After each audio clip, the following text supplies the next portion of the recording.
Hello dear student, आप सभी का स्वागत है आपके अपने यूट्यूब चैनल डियर प्रतीक क्लासेज में। आशा करते हैं आप सभी लोग मस्त होंगे, जबरदस्त होंगे।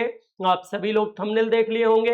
एक बहुत ही महत्वपूर्ण सूचना है आप लोगों के लिए। तो पहली बात तो लाइक कर दीजिए, शेयर कर दीजिए और बने रहिए अंत तक। आपको सबसे ज्यादा महत्वपूर्ण सूचना क्या मिलने वाली है हम आपको आज की वीडियो में बताएंगे। और जैसे कि एक वायरल न्यूज है आप लोगों के लिए कि अब आप लोगों का जो है एग्जाम परिवर्तन होगा, बदल जाएगा। परीक्षा मॉडल बदलेगा, 80 नंबर की परीक्षा होगी। कहां तक सही है, कहां तक गलत है, इसी मुद्दे पर आज विचार करने के लिए आप लोगों के बीच में उपस्थित हुए हैं। चलिए, हम आपको ये पेपर न्यूज है जो बहुत ज्यादा वायरल हो रही है, आप लोग देखे भी होंगे इसको। क्या है पेपर न्यूज, दिखाते हैं आपको। यूपी बोर्ड 20 नवंबर की प्रयोगात्मक परीक्षा आंतरिक मूल्यांकन होगा। उसके बाद मतलब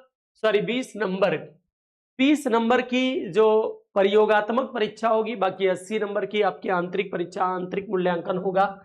इंटरमीडिएट में 80 नंबर की होगी लिखित परीक्षा। ये कहां तक सही है, कहां तक गलत है? अब तक आप सब लोग जानते होंगे कि 70 नंबर की जो है परीक्षा होती थी, लिखित परीक्षा होती थी। 30 नंबर प्रैक्टिकल आपके होते थे, जो प्रैक्टिकली सब्जेक्ट है। बाकी 100 नंबर के एग्जाम हो जाते थे।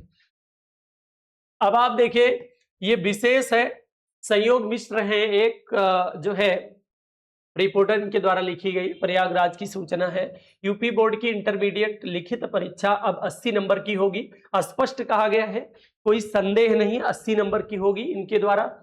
और राष्ट्रीय शिक्षा नीति एनईपी की बात की गई है 2020 की।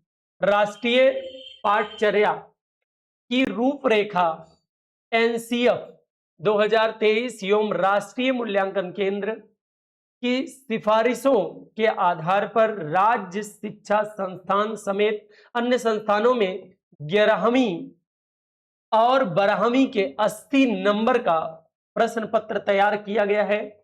वर्तमान में यूपी बोर्ड की ओर से इंटरमीडिएट भौतिक विज्ञान, रसायन विज्ञान, जीव विज्ञान, गृह विज्ञान जैसे विषयों में 70-70 नंबर की लिखित परीक्षा और 30-30 नंबर की प्रयोगात्मक परीक्षा होती है। ये पहले आप सबको पता है, 70-70 नंबर की परीक्षा थी, 30-30 नंबर के आपके प्रयोगात्मक परीक्षा होती थी। वहीं हिंदी, अंग्रेजी, संस्कृत, अर्थशास्त्र और गैर प्रायोगिक विषय में, मतलब जिसमें प्रैक्टिकल नहीं है, उनमें 100-100 नंबर की लिखित परीक्षा होती थी। अब गैर प्रायोगिक परीक्षाओं में 20-20 नंबर का आंतरिक मूल्यांकन और प्रयोगात्मक परीक्षा 30-30 अंकों के बजाय 20-20 अंकों की नंबर करने का निर्णय लिया गया है। अगले शैक्षणिक सत्र से ये भैया लागू करने की बात कर रहे हैं। सर्वाधिक 35% अनुप्रयोग आधारित प्रश्न होंगे। ये आपको बताया गया है कैसे कैसे प्रश्न आएंगे। सर्वाधिक 35% अनुप्रयोग आधारित प्रश्न होंगे। राज्य संस्थान के विशेषज्ञों ने कक्षा 11 व 12 के लिए इतिहास, भूगोल, अर्थशास्त्र एवं नागरिक शास्त्र प्रतिदर्श प्रश्न पत्रों का निर्माण किया है। इनमें परख के अनुसार सर्वाधिक 35% अंकों के प्रश्न अनुप्रयोग आधारित होंगे। पहले यूपी बोर्ड के प्रश्न पत्र में 4 बिंदुओं ज्ञान 20%, बोध 30%, अनुप्रयोग 30% और 20% कौशल का मूल्यांकन होता था।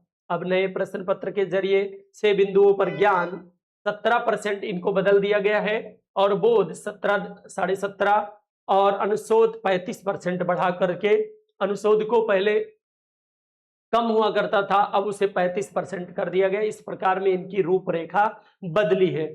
ठीक है, तो अगले शैक्षणिक सत्र से बदलाव, 11 से लागू की तैयारी, 100 नंबर की परीक्षा अभी प्रयोगात्मक विषय को छोड़कर।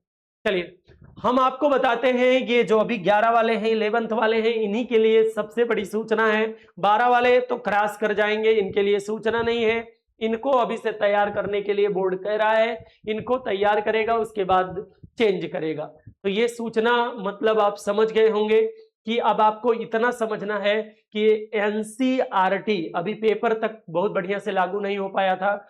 एनसीईआरटी के सिलेबस में पूरा जो सिलेबस है वो प्रयोगात्मक है, वैसे ही प्रयोगात्मक परीक्षा लेने की तैयारी है। तो ज्यादातर प्रश्न आपके प्रयोगात्मक से पूछे जाएंगे और उधर प्रैक्टिकल के नंबर कटेंगे, लिखित परीक्षाओं में जो है जुड़ेंगे 10 नंबर और बढ़ेगा इधर लिखित परीक्षा में। अब 80 नंबर की लिखित परीक्षा होगी और 20 नंबर की प्रयोगात्मक परीक्षा होगी और एनसीईआरटी पूर्ण रूप से जमीनी स्तर पे कार्य करेगा। अब तक केवल वैसे ही था। तो भैया बस करेंगे आज आप सब लोग, ये पेपर न्यूज है, इसको आप अच्छे से समझ गए होंगे क्या है। बस इतनी ही सूचना हमारे पास थी।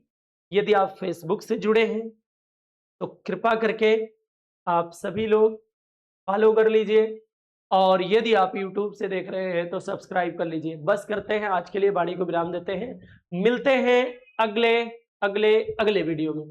तब तक के लिए आप सभी लोग स्वस्थ रहें, मस्त रहें और व्यस्त रहें। आप सभी के उज्जवल भविष्य की कामना करते हैं, आग्रह करते हैं ईश्वर आपको सदा सद्बुद्धि, यश बल आयु कीर्ति प्रेम संस्कार समृद्धि शालीनता संयमता ऐश्वर्य और बहुत अच्छा स्वास्थ्य दे।